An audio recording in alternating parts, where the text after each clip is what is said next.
Ayan. Ngayong araw nga po, maraming salamat dahil ako nga ay galing sa duty ko sa barangay. Ngayon, pagdating ko po, palibasa kilala na tayo ng rider, ay iniwan na dito yung aking package. Hindi ko po alam kung sinong tumanggap. At una-una ay wala pa akong ideya kung kanino po ito galing. Cheris lang. Alam po niya kung kanino po ito galing, kaya sa iyo po, kung mapapanood mo ang aking video, ay maraming salamat. Tapos ito nga po, binigyan niya ulit tayo. Itong isa po ay may laman na dalawa. Dalawa po yung laman nito kasi nakalagay is quantity. Dalawa. Yan, product quantity is dalawa. Tapos, ito naman pong isa ay may nakalagay po na quantity po niya ay 6. 6 na piraso. Tama ba? 6 na piraso. Yun po yung nakalagay Tapos, ito naman pong isang box na ito ay 11. 11 product quantity yung nakalagay. At halos tumimbang siya ng 19,000. So, ayan na nga mga kapitbahay ko. Sobra ako natutuwa dahil kung napanood niyo po yung una kong video na Milo, Coffee Mate, mga canister at saka kape, sa kanya din po yung galing. Kaya naman, salamat po talaga. Tapos, yung pong isa pang product po na dumating po kahapon, sa kanya din po galing yon.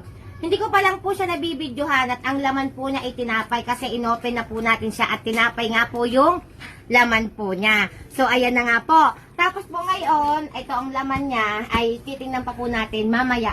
Na-confirm ko po, nasa kanya po galing yung mga mga package na ito. Kaya kung mapapanood mo pa ang video na ito, maraming salamat kasi mula pa umpisa, magmula sa pagbibigay mo sa amin ng mga Milo. Kasi napanood niya yung video ko na yung anak ko daw ay maagang pumapasok. Tuwan-tuwa siya talaga sa anak ko. Kaya sa iyo po, alam mo po kung sino po kayo na nagbigay nito sa akin. Sobrang maraming salamat. Napakadami nito. 1, 2 ang laman. Tapos yung isa naman 6. Tapos itong isa is 11. Bukas po sa susunod kong video ay atin pong i-unbox. Ako po ay galing barangay.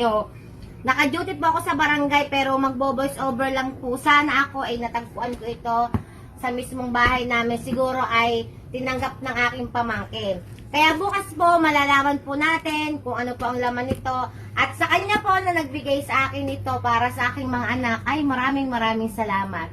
Marami pa talagang mga tao yung gusto pa akong makita sa Facebook at marami pang mga tao na gusto pa akong mapanood. Kaya maraming salamat sa biyayang ito na galing sa iyo. Salamat! Eto na siya mga kapitbahay ko at meron pa nga itong kasama na isang package na dumating nung isang araw tapos kahapon naman po ay meron po ulit isang package.